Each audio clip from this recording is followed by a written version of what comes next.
semuanya, baik dalam kesempatan ini saya akan membahas mengenai materi yang ke-15 sejarah gereja Indonesia, yaitu gereja Katolik masa kini dan harapan dan tantangan gereja. Gereja Katolik sebagai umat Allah yang berhimpun dalam persekutuan iman terus hidup dan berkembang di tengah dunia yang berubah cepat. Zaman sekarang ditandai dengan globalisasi, kemajuan teknologi, krisis moral, serta perubahan budaya. Dalam situasi ini, gereja dipanggil untuk tetap setia pada misinya, yaitu mewartakan Injil, memperkuat persekutuan, dan melayani dunia. Yang kedua, kita masuk dalam tantangan gereja Katolik masa kini. Yang pertama yaitu ada sekularisasi dan krisis iman. Banyak umat, khususnya generasi muda, mulai menjauh dari hidup religius gereja dan menghadapi tantangan dalam membina iman yang relevan dan kontekstual.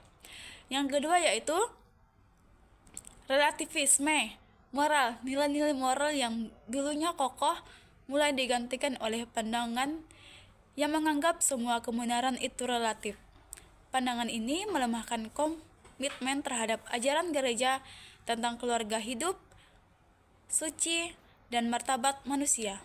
Yang ketiga yaitu kemajuan teknologi dan media sosial bisa menjadi alat evangelisasi, tetapi juga sarana penyebaran hoaks dan pornografi.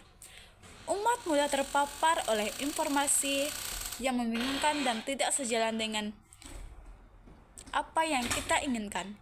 Yang keempat yaitu ada krisis lingkungan hidup, kerusakan alam, pemanasan global, dan ketimpangan ekologi menjadi keprihatinan universal gereja. Gereja dipanggil untuk merawat rumah bersama sesuai dengan seruan Paus Fransiskus dalam Laudato Si'.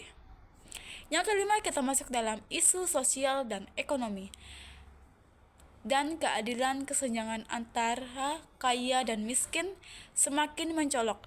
Gereja ditantang untuk lebih terlibat dalam pembelaan terhadap kaum miskin dan tertindas. Yang ketiga, kita masuk dalam harapan bagi gereja Katolik masa kini.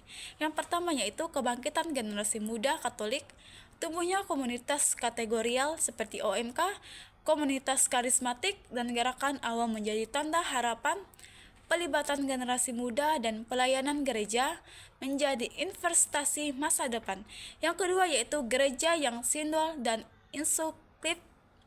Paus Fransiskus menekankan pentingnya gereja yang berjalan bersama, mendengarkan umat, dan melibatkan semua orang dalam misi gereja. Gereja yang dimana menjadi tempat menyambut bukan menghakimi.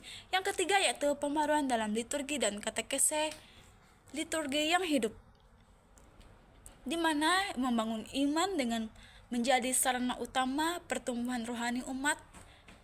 Katekese kreatif dengan media digital membantu menjangkau umat secara lebih luas. Yang keempat yaitu komitmen terhadap keadilan dan perdamaian gereja, yang dimana semakin terlibat dalam dialog antar agama, advokatif HM, dan solidaritas terhadap korban ketidakadilan.